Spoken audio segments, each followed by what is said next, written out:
Welcome to రవికిరణాలు. ముందుగా headlines చూద్దాం. జూబ్లీహిల్స్ ఉప ఎన్నిక కాంగ్రెస్ బలం పెంచుతుందని మీనాక్షి వ్యాఖ్య. కుల మతాలకు అతీతంగా ప్రజా అభివృద్ధి మా ధ్యేయమని వెల్లడి. రాహుల్ గాంధీ ఆశయాలతో ప్రజా సంక్షేమ దిశగా కాంగ్రెస్ కదలిక. ఏపీలో 10 లక్షల కోట్లు పెట్టుబడులు సాధించామన్న మంత్రి లోకేష్. 16 నెలల్లోనే ఏపీకి దేశంలోని అత్యధిక పెట్టుబడులు వచ్చాయని వెల్లడి. డబుల్ ఇంజిన్ ప్రభుత్వం అభివృద్ధి బుల్లెట్ ట్రైన్లా దూసుకెళ్తోందన్న లోకేష్. పరిశ్రమల వృద్ధితో ఏపీ యువతకు పెద్ద ఎత్తున ఉద్యోగ అవకాశాలు. బీహార్లో పరిశ్రమల విస్తరణకు హామీ ఇచ్చిన అమిత్ షా. యువత ఉపాధి, వికసిత బీహార్ నిర్మాణమే లక్ష్యమని వెల్లడి. భద్రత, అభివృద్ధి రెండు సమానంగా తీసుకెళ్తామన్న హోంమంత్రి. డిఫెన్స్ కారిడార్ సహా పలు పరిశ్రమల ప్రాజెక్టుల ప్రకటన. జూబ్లీహిల్స్ బైక్ ర్యాలీలో కిషన్ రెడ్డి ఫైర్. అభివృద్ధిపై ప్రశ్నలు. డ్రైనేజీ, త్రాగునీరు, దీపాలు లేవు, ఇదేనా అభివృద్ధి అని ప్రశ్నించిన మంత్రి. కాంగ్రెస్, బీఆర్ఎస్ గెలిచి జూబ్లీహిల్స్ ను నిర్లక్ష్యం చేశాయని విమర్శ. మహిళలపై 2500 హామీ మోసమని కిషన్ రెడ్డి వ్యాఖ్య. ఆలయ భద్రతలో ప్రభుత్వం విఫలమైందన్న సజ్జల. ఇంటెలిజెన్స్ విఫలమైంది, భక్తుల ప్రాణాలు ప్రమాదంలో ఉన్నాయని వ్యాఖ్య. ఆలయ ఘటనలపై ప్రభుత్వంపై సజ్జల రామకృష్ణారెడ్డి విమర్శ. భద్రతా చర్యలు పటిష్టం చేయాలని అధికారులకు ఆదేశాలు.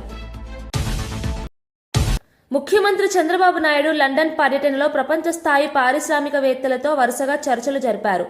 Roles Royce group CTO Nikki Grady స్మిత్తో భేటీ అయి ఏపీలో ఉన్న అవకాశాలను వివరించారు. ఏరో ఇంజిన్లు, డీజిల్ ప్రొపల్షన్ సిస్టమ్స్ తయారీలో రోల్స్ రాయల్స్కు ఉన్న అనుభవాన్ని రాష్ట్రాభివృద్ధికి వినియోగించాలన్నారు. ఓర్వకల్లులో ఎంఆర్ఓ యూనిట్ ఏర్పాటు, విశాఖ, తిరుపతిలో గ్లోబల్ కాంపోనెంట్ సెంటర్స్ ప్రారంభమై చర్చించారు. భోగాపురం విమానాశ్రయం సమీపంలో ఏవియేషన్ ఎకోసిస్టమ్ నిర్మాణం సాధ్యమని చెప్పారు. SRAM, MRAM group chairman Shailesh Hiranandani, శాంకో హోల్డింగ్స్ చైర్మన్ సంపత్ కుమార్ మల్లాయిలతో సమావేశమై సెమీకండక్టర్, ఎనర్జీ స్టోరేజీ రంగాల్లో పెట్టుబడులపై చర్చించారు. ఏపీలో వనరులు, మౌలిక సదుపాయాలు సమృద్ధిగా ఉన్నాయని చంద్రబాబు వివరించారు. గ్లోబల్ సంస్థలను ఆహ్వానిస్తూ పరిశ్రమల అభివృద్ధి రాష్ట్ర భవిష్యత్తు అన్నదే ఆయన సందేశం. వచ్చే ఏడాదిలో 120 గ్లోబల్ క్యాపబిలిటీ సెంటర్లను ప్రారంభించి కొత్తగా 1.2 లక్షల మందికి ఉద్యోగాలు కల్పించాలని లక్ష్యంగా పెట్టుకున్నామని మంత్రి దుద్దిల శ్రీధర్ బాబు అన్నారు. సోమవారం హైదరాబాద్ హైటెక్ సిటీలోని నాలెడ్జ్ పార్క్ ఏర్పాటు చేసిన వాన్గార్డ్ న్యూ ఇండియా ఆఫీస్ను డిప్యూటీ సీఎం భట్టి విక్రమార్కతో కలిసి ఆయన ప్రారంభించారు. ఈ ఉద్యోగాలను అందిపుచ్చుకునేలా నైపుణ్య శిక్షణ అందిస్తామన్నారు.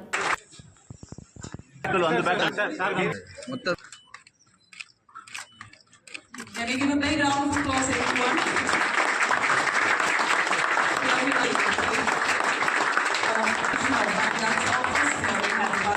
Thank you so much, sir. Thank you for doing this.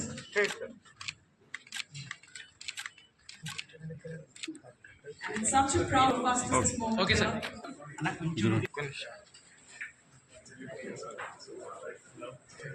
Cell phone note down here.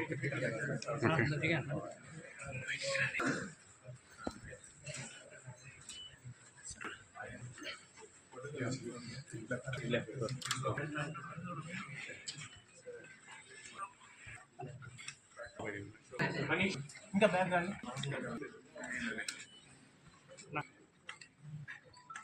Same.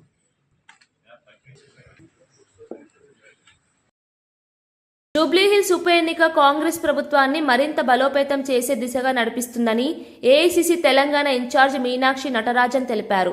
సోమవారం మీడియాతో మాట్లాడిన ఆమె కులమతాలకు అతీతంగా ప్రజా శ్రేయస్సు, అభివృద్ధి కోసం కాంగ్రెస్ కృషి చేస్తుందన్నారు. బడుగు బలహీన వర్గాలకు నిజమైన న్యాయం జరిగేది కాంగ్రెస్ ద్వారానే అని వ్యాఖ్యానించారు. రాహుల్ గాంధీ ఆకాంక్ష ప్రతి కుటుంబం సుఖశాంతులతో జీవించే బలమైన ఐక్యత గల దేశం కావడమని ఆమె అన్నారు.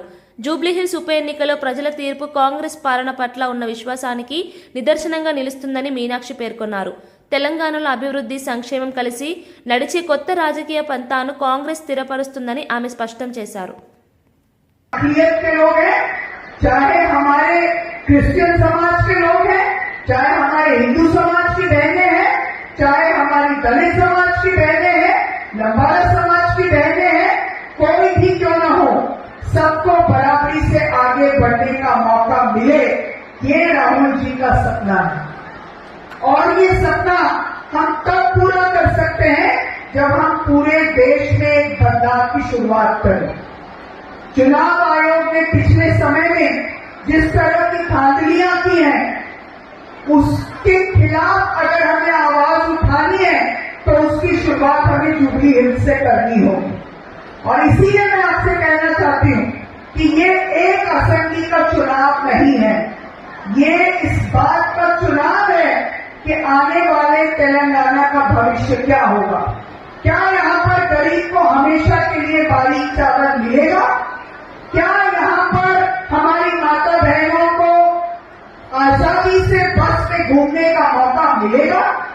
क्या उनको उनका न्याय और उनका हक मिलेगा? क्या हमारे प्रदेश में गरीब लोग हो कि अमीर हो कि मध्यम वर्ग के लोग हो, उनको मुफ्त बिजली मिलेगी? क्या हमारे गरीब लोगों को मकान मिलेंगे? किस तरह के तेलंगाना का हम निर्माण करेंगे जहां पर सबको बराबरी से आगे बढ़ने का मौका मिले, या केवल चंद बड़े लोगों को आगे बढ़ने का मौका मिले? इसका चुनाव है। और ये चुनाव भाई नवीन यादव लड़ रहे हैं, लेकिन असल में एक विचारधारा लड़ रही है, एक ऐसी विचारधारा जिसका विश्वास है कि आपको रोजगार का हक मिलना चाहिए, आपको शिक्षा का हक मिलना चाहिए, बहनों को सर उठाकर जीने का हक मिलना चाहिए, बहनों को सुरक्षित होकर के पूरे तेलंगाना में घूमने का मौका मिलना चाहिए। आने वाले समय में हमारे गांव में हम महिलाओं के लिए चाहेंगे कि एक सेफ्टी ऑडिट हो, कि रात के 12 बजे, 4 रात के 1 बजे शहर में, गांव में महिलाएं अगर आजादी से घूम सकती हैं तो हम मानेंगे कि हमने एक अच्छे तेलंगाना राज्य का निर्माण किया। और उसके लिए हम आपका साथ चाहते हैं, और उसके लिए हम आपके सामने आपका साथ मांगने के लिए, आपका हाथ पर विश्वास मांगने के लिए आपके बीच में आए हैं। मैं आपसे विनम्रता से अनुरोध करती हूँ, अपील करती हूँ कि हमारे भाई नवीन यादव जी को आप अपना सहयोग दें, और आपका ये एक वोट एक बहुत बड़े बदलाव को दस्तक दे रहा है।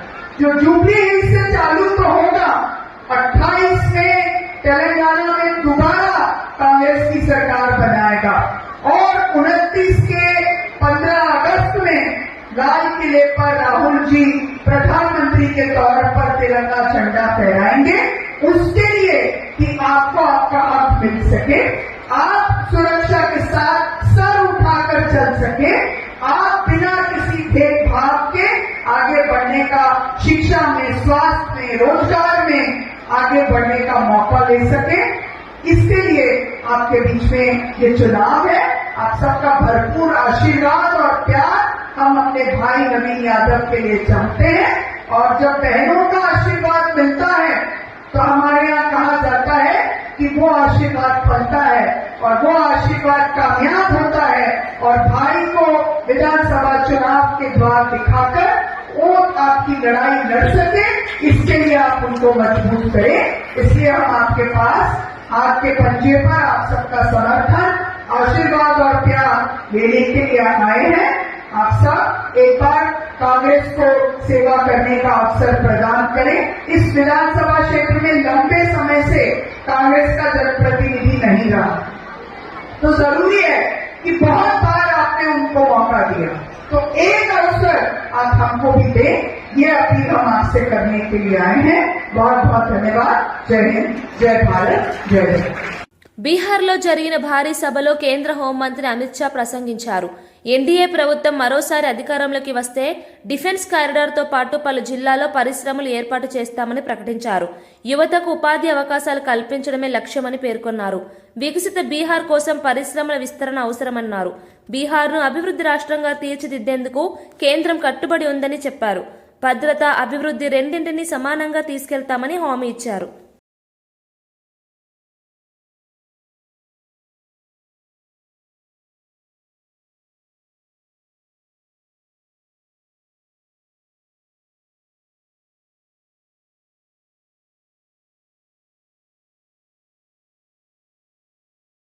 सीता माता के मंदिर का प्राण प्रतिष्ठा होगा उसी दिन सीतामढ़ी से लेकर अयोध्या तक हम वंदे भारत ट्रेन भी चालू कर देंगे। वंदे भारत ट्रेन जो अयोध्या आएगा वो सीतामढ़ी आएगा। बिहार के टूरिज्म को बहुत बड़ा फायदा होने वाला है। ये पुनौरा धाम सिर्फ एक जिले के लिए नहीं समग्र क्षेत्र के लिए बहुत बड़ा विकास का कारण बनने वाला है। यहाँ पर चुनाव का नतीजा जानना चाहते हो क्या? अरे जोर से बोलो, जानना है क्या? तो मेरी बात याद रखना, 14 नवंबर 8 बजे बैलेट बॉक्स खुलेंगे और एक बत्ते बत्ते लालू राहुल की पार्टियों का सुपड़ा साफ। రాష్ట్రానికి ఆర్థిక సవాళ్లు ఉన్న విద్య, వైద్య రంగాల పట్ల ప్రభుత్వం అత్యంత ప్రాధాన్యం చూపుతోందని రెవెన్యూ మంత్రి పొంగులేటి శ్రీనివాసరెడ్డి అన్నారు. ప్రజల జీవన ప్రమాణాలు మెరుగుపడాలంటే మంచి విద్య, సమర్థ వైద్య సేవలే మూలమని చెప్పారు. విద్యార్థులకు నాణ్యమైన విద్య అందించడానికి ప్రత్యేక చర్యలు తీసుకుంటున్నామని పేర్కొన్నారు. ఆరోగ్యశ్రీ పరిధి మరింత విస్తరిస్తామని తెలిపారు. ప్రజా సంక్షేమం కోసం తీసుకుంటున్న చర్యలు రాష్ట్ర అభివృద్ధికి బాటలు వేస్తున్నాయని అన్నారు.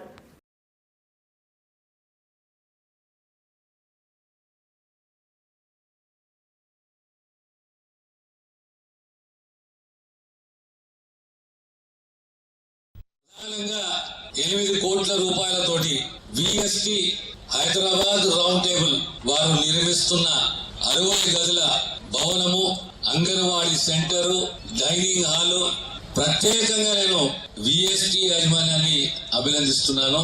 రాబోయే కాలంలో కొత్తగా ఒక school building, Adinagiri school building 60 రూమ్లతోటి డైనింగ్ హాల్ తోటి ఈరోజు శంకుస్థాపన చేశాము.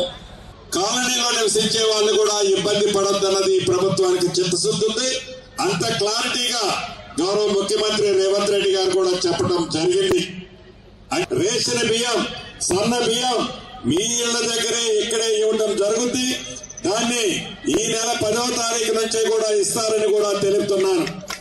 అబ్దుల్గంజ్, నాంపల్లి, చార్మినార్, పటాన్చెరు ఈ 4 ప్రాంతాలకి బస్సులు ఇబ్బంది ఉందని చెప్పడం జరిగింది. ఆ శాఖ మంత్రివర్యులు కూడా ఈ రోజు రావాల్సి ఉంది. అనుకోకుండా ఒక దురదృష్టకరమైన సంఘటన జరిగి ఆర్టీసీ బస్సులో సుమారు 19 మంది కంకర లోడ్ పడి చనిపోయారు. గౌరవ మంత్రివర్యులు అక్కడికి వెళ్లిన కారణంగా ఇక్కడికి రాలేకపోయారు.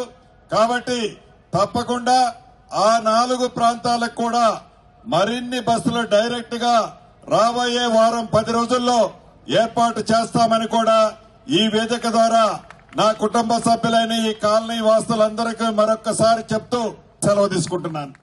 మంత్రి నారా లోకేష్ తెలిపారు. రాష్ట్రం గత 16 నెలల్లో 10 లక్షల కోట్లు పెట్టుబడులను ఆకర్షించిందని. దేశవ్యాప్తంగా స్వదేశీ పెట్టుబడుల ఆకర్షణలో ఏపీ మొదటి స్థానంలో ఉందన్నారు. విజనరీ లీడర్ చంద్రబాబు నాయకత్వం డబుల్ ఇంజన్ బుల్లెట్ ట్రైన్ సర్కార్ మంత్రదండంలా పనిచేస్తోందని అన్నారు. పెట్టుబడిదారుల విశ్వాసం పెరిగిందని, పరిశ్రమల వృద్ధికి స్థిరమైన విధానాలు తీసుకువచ్చామని చెప్పారు. ఏపీలో ఐటీ, మ్యానుఫ్యాక్చరింగ్ రంగాలకు పెద్దపీట వేస్తున్నామని తెలిపారు. పెట్టుబడుల వల్ల ఉద్యోగావకాశాలు పెరుగుతున్నాయని అన్నారు. For it. Everywhere we go, everyone is talking about it. That Andhra is able to get things done. YCP పాలనలో మహిళల గౌరవం దెబ్బతింటోందని ఎమ్మెల్సీ కావలి గ్రీష్మ మండిపడ్డారు. మహిళలను కించపరడమే వైసీపీ అజెండా అయిందని ఆమె ఆరోపించారు. అమరావతిలో నిర్వహించిన మీడియా సమావేశంలో మాట్లాడిన గ్రీష్మ, వైసీపీ నేతల దురుసు వ్యాఖ్యలపై ప్రభుత్వం మౌనం సిగ్గుచేటు అని విమర్శించారు. టీడీపీ ప్రభుత్వం మహిళా సాధికారతకు ప్రత్యేక ప్రాధాన్యం ఇచ్చిందని గుర్తు చేశారు. మహిళల భద్రత కోసం కఠిన చట్టాలు తీసుకురావాలని డిమాండ్ చేశారు. ఇన్స్పైర్ చేస్తారే తప్పితే మమ్మల్ని ఎప్పుడు కిందకి లాగలేరు. ఈరోజు అమ్మ నారా భువనేశ్వరి గారు పీపీపీ పద్ధతిలోని హాస్పిటల్స్ కానీ కట్టడం ఉంటే బాగుంటుంది, కాలేజెస్ కానీ మెడికల్ కాలేజెస్ కానీ కడితే అది బాగుంటుంది అన్న ఉద్దేశంతో ముందుకు రావాలన్న ఉద్దేశంతో ఉన్నారు. అసలు నేను వైసీపీ నాయకులకు ఒకటే అడుగుతున్నా, అసలు మీకు పీపీపీ పద్ధతి అంటే ఏంటో తెలుసా? ప్రజల కోసం ప్రవేశపెట్టిన పీపీపీ పద్ధతి మీకు నచ్చకపోతే దయచేసి పక్కకు తప్పుకోండి. ప్రజల కోసం ఎవరైనా సేవా దృక్పథంతో ఆంధ్ర ప్రజల కోసం సేవ చేయటానికి ఎవరైనా వచ్చినప్పుడు ముందు వచ్చేటప్పుడు మీరు దానికి అడ్డం పడతా ఉంటే అది మేము సహించడానికి మేమేం ఇక్కడ సిద్ధంగా కూర్చోలేదు. మీకు ముందు చూపు లేదు, ప్రజల మీద దృష్టి లేదు. వైసీపీ నాయకులకు కానీ ఆ తాడేపల్లి ప్యాలెస్లో కూర్చున్న పులివెందుల ఎమ్మెల్యేకి కానీ చిన్న తరహా కొంచెం కూడా ఆంధ్ర రాష్ట్రంలోని ప్రజలు ఏమైపోతున్నారన్న బాధ బెంగ ఏం లేదు. మీకు కానీ ఒకవేళ ఉద్దేశం ఉండుంటే రాష్ట్ర ప్రజలు మంచి బాగుంది ఇది పీపీపీ పద్ధతి చాలా బాగుంది, రాష్ట్ర ప్రభుత్వం మంచి పని చేస్తుంది అనుకుని ముందుకు వస్తారు. లేదు, ఈ వైసీపీ నాయకులకు కానీ ఆ ప్యాలెస్లో కుళ్ళిపోతున్నాయి ఆ పులివెందుల ఎమ్మెల్యేకి కానీ లేకపోతే ఆ ప్యాలెస్లో పనిచేస్తున్న ఎవరికి రాష్ట్రం మీద దృష్టి లేదు, రాష్ట్ర ప్రభుత్వం మీద ఎలాంటి నమ్మకం లేదు. మీరు చెయ్యరు, ఎవరిని చెయ్యనివ్వరు. నేను ఇప్పటికే మీకు చాలాసార్లు పదే చెప్తూనే ఉన్నాం. ప్రతి ఒక్క ప్లాట్ఫామ్ మీద మీకు మరీ చాలా ముఖం మీద కొట్టినట్టు మరీ చెప్తున్నాం. అసెంబ్లీ నుంచి చివరికి రోడ్డు మీద ధర్నాలు ఎన్ని చేశామో ప్రతి ఒక్క దగ్గర చాలా క్లియర్గా వైసీపీ నాయకులకి టీడీపీ పోలిట్ బ్యూరో సభ్యుడు వర్ల రామయ్య మీడియా సమావేశంలో మాట్లాడుతూ అన్నగారి కుమార్తె మన అధినేత ధర్మపత్ని శ్రీమతి నారా భువనేశ్వరి గారికి లండన్లో లభించిన అంతర్జాతీయ సత్కారం ఆ పార్టీకి గర్వకారణమని అన్నారు. భువనేశ్వరి గారు ఐఓడి సంస్థ నుంచి డిస్టింగ్విష్డ్ ఫెలోషిప్ అవార్డు అందుకోనున్నారని తెలిపారు. ఇది మహిళా శక్తికి ప్రతీక అని, టీడీపీ మహిళా నాయకత్వానికి ఇది ప్రేరణగా నిలుస్తుందని పేర్కొన్నారు. ఎన్టీఆర్ స్ఫూర్తిని నిలబెట్టుకుంటూ భువనేశ్వరి సామాజిక సేవలో ముందంజలో ఉన్నారని చెప్పారు. ప్రపంచవ్యాప్తంగా తెలుగు ప్రజలు ఈ ఘనతపై గర్వపడుతున్నారని తెలిపారు. ఎంతో మందిని గౌరవించారు ఈ సంస్థ, ఎంతో మందిని. Hinduja group co chairman Gopichand గారిని, Aditya Birla centre for community initiatives chairperson Rajashree Birla గారిని, సన్ఫార్మా ఎండి దిలీప్ సంఘవి గారిని, Dubai electricity and water authority MD Saeed Mohammed గారిని, హీరో ఎంటర్ప్రైజెస్ గోయంకా గ్రూప్ సంస్థల చైర్మన్ సంజీవ్ గోయంకా గారిని, ఇటువంటి అత్యంత దిగ్గజాలని, క్వాలిటేటివ్ పర్సనాలిటీస్ని, ఆదర్శవంతమైన పర్సనాలిటీస్ని ఎంపిక చేయటం జరిగింది, గౌరవించడం జరిగింది, అవార్డు ఇవ్వటం జరిగింది, డిస్టింగ్విష్డ్ ఫెలోషిప్ ఇచ్చి గౌరవించడం జరిగింది. ఈ సంవత్సరం 2025 ఏడాదికి మా ప్రీతమ నేత మాన్యశ్రీ నారా చంద్రబాబు నాయుడు గారి ధర్మపత్ని, ప్రతి తెలుగుదేశం కార్యకర్తకి, ప్రతి తెలుగుదేశం సానుభూతి పరులకి, అందరికి కూడా 1,30,00,000 మంది సభ్యత్వం ఉన్న ఈ పార్టీ కార్యకర్తలందరికీ కన్నతల్లి లాంటి నారా భువనేశ్వరి గారిని ఎంపిక చేయటం మా అందరికీ గర్వకారణం. మేమందరం సంతోషిస్తున్నాం. మా తల్లి లాంటి భువనేశ్వరి గారికి ఈ రోజున ఇంత డిస్టింగ్విష్డ్ ఫెలోషిప్ వచ్చింది అని చెప్పి మేము చాలా సంతోషపడుతున్నాం. డిస్టింగ్విష్డ్ ఫెలోషిప్ అవార్డ్ 2025 మరలా ఆమె యాజమాన్యం వహిస్తున్న, ఆమె నిర్వహిస్తున్న ఈ హెరిటేజ్ ఫుడ్స్కి గోల్డెన్ పీకాక్ అవార్డు రావటం, అది ఎక్సలెన్స్ ఇన్ కార్పొరేట్ గవర్నెన్స్లో ఆమె పొందటం, 2 అవార్డులు కూడా రేపు లండన్లో స్వీకరించటం మా అందరికీ కూడా సంతోషదాయకంగా ఉంది. సంతోషిస్తున్నాం, మేము గర్వపడుతూ ఉన్నాం. Yes, she our mother. ఆమె మా తల్లి. కార్యక్రమం చేసింది ఒకసారి ఆలోచన చేయాలి. ఇంత దారుణమైనటువంటి పరిస్థితుల్లో రైతులు ఉన్నారు. ఈరోజు ఈ రాష్ట్రంలో ఉన్నటువంటి ప్రభుత్వ ఉద్యోగులంతా వాళ్ళకు రావాల్సినటువంటి బకాయిలు రాలే, వాళ్ళకు రావాల్సినటువంటి డిఎల్ రాలే, వాళ్ళకు రావాల్సినటువంటి ఐఆర్ రాలే. ఈరోజు వాళ్ళకు రావాల్సినటువంటి ఏ కార్యక్రమం ఇవ్వకపోగా వాళ్ళకు రావాల్సినటువంటి ఏ బెనిఫిట్ కూడా రానికుండా ఆపేసి ఈరోజు ఉద్యోగస్తులు ఒక రకమైనటువంటి సంక్షోభంలో నెట్టినారు. రెండవది, ఈ రాష్ట్రంలో ఉన్నటువంటి విద్యార్థులకు సంబంధించి విద్యార్థులంతా కూడా అనేక ఇబ్బందులు పడుతూ ఉంటే వాళ్ళకు సంబంధించినటువంటి సర్టిఫికెట్లు యాజమాన్యం ఇవ్వకుండా మాకు ఫీజు రింబర్స్మెంట్ గవర్నమెంట్ ఇచ్చినంత వరకు మేము సర్టిఫికెట్లు ఇవ్వడం లేదని చెప్పేసి వాళ్ళు ఇబ్బంది పెడతా ఉంటే ఈ యొక్క ప్రైవేట్ కళాశాలకు ఇచ్చేసినటువంటి ఫీజు రింబర్స్మెంట్ మీద దృష్టి పెట్టారా? ఈరోజు ఈ నెట్వర్క్ హాస్పిటల్స్కి అంతా కూడా ఆరోగ్యశ్రీ కింద చేసినటువంటి బిల్లులని మీరు చెల్లించకపోవడం వల్ల ఈరోజు ఎవరు ఇబ్బంది పడతా ఉన్నా వాళ్ళకు సంబంధించినటువంటి ఈ వైద్య బిల్లులు, ఈ వైద్య సదుపాయాలు దొరకకుండా పోవడం వల్ల వాళ్ళకు ఉన్నటువంటి పరిస్థితుల్లో ఆదుకునేటువంటి పరిస్థితిలో ఉందా? మరి ఇన్ని ఇబ్బందులు పడతా ఉంటే ఇవన్నీ కూడా వదిలిపెట్టి ఈరోజు ఈ ముఖ్యమంత్రి గారు కొడుకు చేసేది ఏంటంటే ఇన్వెస్ట్మెంట్స్ కోసము విదేశాలకు పోతున్నారంట. ఈయనేమో ముఖ్యమంత్రి గారేమో లండన్కు పోయినాడు, వాళ్ళ కొడుకు ఏమైనా ఇటీవల ఆస్ట్రేలియాకు పోయినాడు. ఏం సాధించినారు అని చెప్పి నేను అడుగుతున్నాను. మీ యొక్క పరిస్థితుల్లో ఈరోజు కూర్చొని మీ విదేశీ పర్యటన వల్ల ఈ రాష్ట్రానికి కానీ ఈ రాష్ట్ర ప్రజలకు కానీ ఒరిగింది ఏంది అని చెప్పి ఈరోజు మీరు ఎక్స్ప్లెనేషన్ ఇవ్వాల్సినటువంటి పరిస్థితి. ఏమయ్యా గ్యాస్ సిలిండర్ సబ్సిడీ అని చెప్పినారు, ఈ యొక్క గ్యాస్ సిలిండర్లు ఏమైనా వచ్చినాయా? సబ్సిడీ అమౌంట్ మీకు పడిందా అంటే ఎక్కడే కానీ ₹1 రాలే.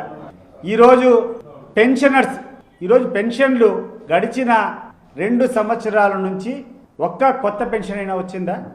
2 సంవత్సరాలు అయిపోయింది. 2 సంవత్సరాల నుంచి అర్హత పొందినటువంటి కొన్ని లక్షల మంది ఈరోజు వృద్ధులంతా కూడా మాకు కొత్తగా పెన్షన్ వస్తాయి, 60 సంవత్సరాలు దాటాయని చెప్పి ఎదురు చూస్తున్నారు. ఈ 2 ఇయర్స్ నుంచి చంద్రబాబు నాయుడు గారు వచ్చిన హయాం నుంచి కొత్త పెన్షన్. భీమవరం గాయత్రి హాస్పిటల్లో అడ్డగర్ల విజయలలిత అనే గర్భిణీ మహిళ మృతి చెందడంతో ఆందోళన చెలరేగింది. పాలకోడేడు మండలం మోగాలు గ్రామానికి చెందిన విజయలలిత అక్టోబర్ 31న డెలివరీ కోసం ఆసుపత్రిలో చేరగా నిన్న ప్రీమెచ్యూర్ బేబీకి జన్మనిచ్చింది. ఈ రోజు సాయంత్రం ఆమె పరిస్థితి విషమించి మృతి చెందింది. డాక్టర్ల నిర్లక్ష్యమే కారణమని కుటుంబ సభ్యులు ఆరోపించారు. ప్రస్తుతం శిశువు పరిస్థితి కూడా ఆందోళనకరంగా ఉందని వైద్యులు వెల్లడించారు. మృతురాలి బంధువులు ఆసుపత్రి ఎదుట ఆందోళనకు దిగారు. పోలీసులు సంఘటనా స్థలానికి చేరుకుని ఉద్రిక్తతను అదుపులోకి తెచ్చారు. జిల్లా వైద్యాధికారి దర్యాప్తు ఆదేశించారు. వైద్య నిర్లక్ష్యానికి పాల్పడిన వారిపై కఠిన చర్యలు తీసుకోవాలని ప్రజలు డిమాండ్ చేశారు. మేము ట్రై చేస్తాం, అన్ని పెట్టామని మాకు మెడిసిన్స్ అయ్యి రాసిస్తున్నారు, మేము తెస్తున్నాం సార్. ఆరోగ్యశ్రీ అయినా మేము మెడిసిన్స్ కూడా డబ్బులెట్టే కొనుక్కొచ్చాం, తెస్తున్నామండి. అన్ని కూడా బ్లడ్ కూడా అన్ని తెచ్చి ఇచ్చాం.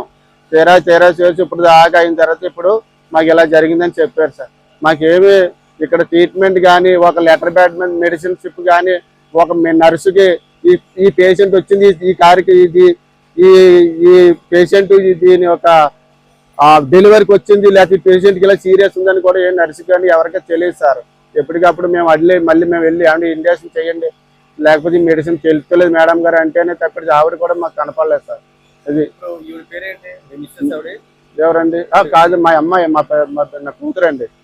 అవును, లలిత, విజయలలిత, అడ్డగల్ల విజయలలిత.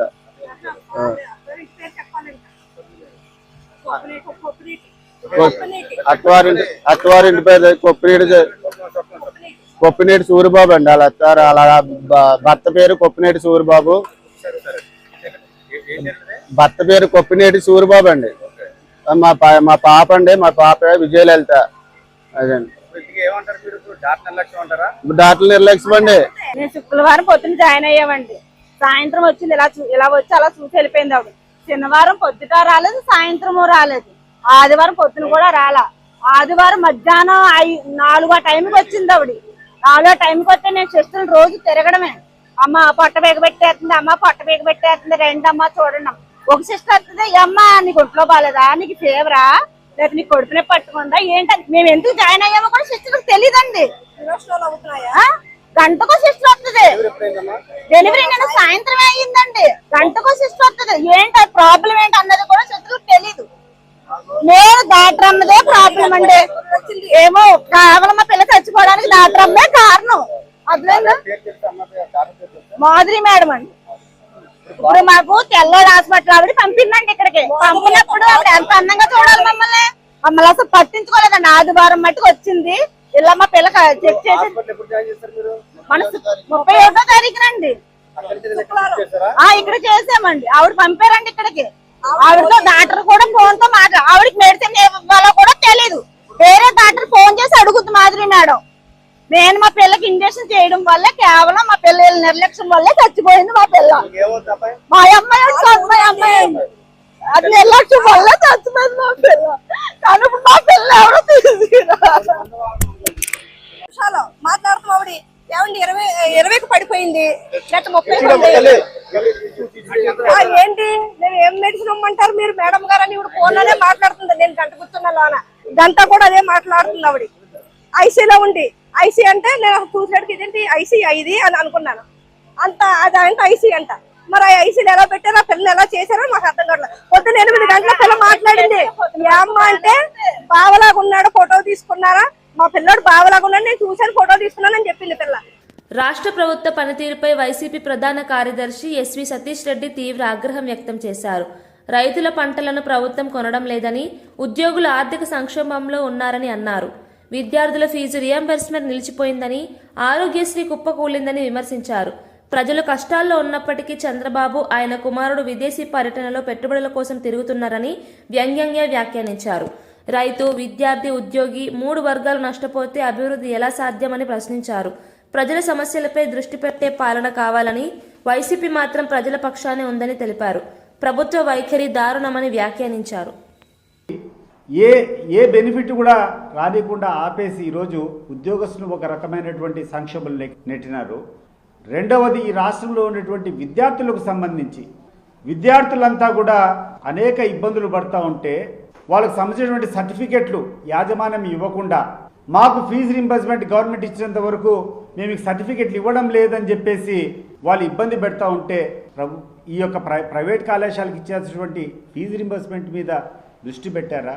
ఈరోజు ఈ నెట్వర్క్ హాస్పిటల్స్కి అంతా కూడా ఆరోగ్యశ్రీ కింద చేసినటువంటి బిల్లులని మీరు చెల్లించకపోవడం వల్ల ఈరోజు ఎవరు ఇబ్బంది పడతా ఉన్నా వాళ్ళకు సంబంధించినటువంటి ఈ వైద్య బిల్లులు, ఈ వైద్య సదుపాయాలు దొరకకుండా పోవడం వల్ల వాళ్ళకు ఉన్నటువంటి పరిస్థితుల్లో ఆదుకునేటువంటి పరిస్థితిలో ఉందా?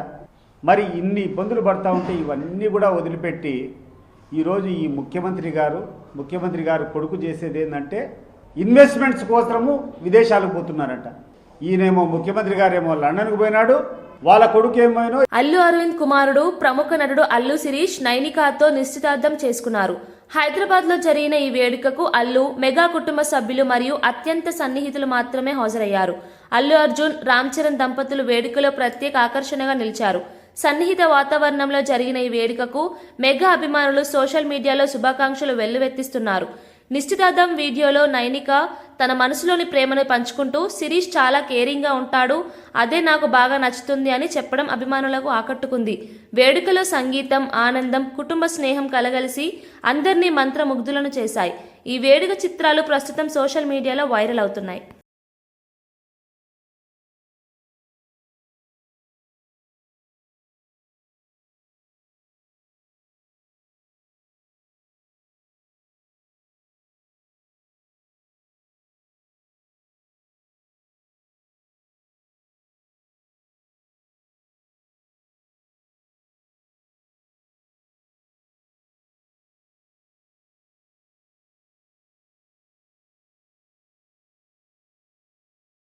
బులెటిన్ ముగించే ముందు హెడ్లైన్స్ మరోసారి చూద్దాం. జూబ్లీహిల్స్ ఉప ఎన్నిక కాంగ్రెస్ బలం పెంచుతుందని మీనాక్షి వ్యాఖ్య. కుల మతాలకు అతీతంగా ప్రజా అభివృద్ధే మా ధ్యేయమని వెల్లడి. రాహుల్ గాంధీ ఆశయాలతో ప్రజా సంక్షేమ దిశగా కాంగ్రెస్ కదలిక. ఏపీలో 10 లక్షల కోట్లు పెట్టుబడులు సాధించామన్న మంత్రి లోకేష్. 16 నెలల్లోనే ఏపీకి దేశంలోని అత్యధిక పెట్టుబడులు వచ్చాయని వెల్లడి. డబుల్ ఇంజిన్ ప్రభుత్వం అభివృద్ధి బుల్లెట్ ట్రైన్లా దూసుకెళ్తోందన్న లోకేష్. పరిశ్రమల వృద్ధితో ఏపీ యువతకు పెద్ద ఎత్తున ఉద్యోగ అవకాశాలు. బీహార్లో పరిశ్రమల విస్తరణకు హామీ ఇచ్చిన అమిత్ షా. యువత ఉపాధి, వికసిత బీహార్ నిర్మాణమే లక్ష్యమని వెల్లడి. భద్రత, అభివృద్ధి 2 సమానంగా తీసుకెళ్తామన్న హోంమంత్రి. డిఫెన్స్ కారిడార్ సహా పలు పరిశ్రమల ప్రాజెక్టుల ప్రకటన. జూబ్లీహిల్స్ బైక్ ర్యాలీలో కిషన్ రెడ్డి ఫైర్. అభివృద్ధిపై ప్రశ్నలు. డ్రైనేజీ, త్రాగునీరు, దీపాలు లేవు, ఇదేనా అభివృద్ధి అని ప్రశ్నించిన మంత్రి. కాంగ్రెస్, బీఆర్ఎస్ గెలిచి జూబ్లీహిల్స్ ను నిర్లక్ష్యం చేశాయని విమర్శ.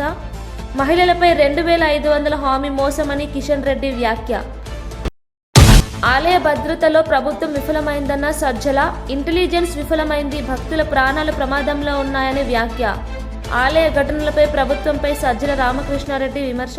భద్రతా చర్యలు పటిష్టం చేయాలని అధికారులకు ఆదేశాలు. ఇవి బులెటిన్ విశేషాలు. మరో బులెటిన్లో మళ్ళీ కలుద్దాం.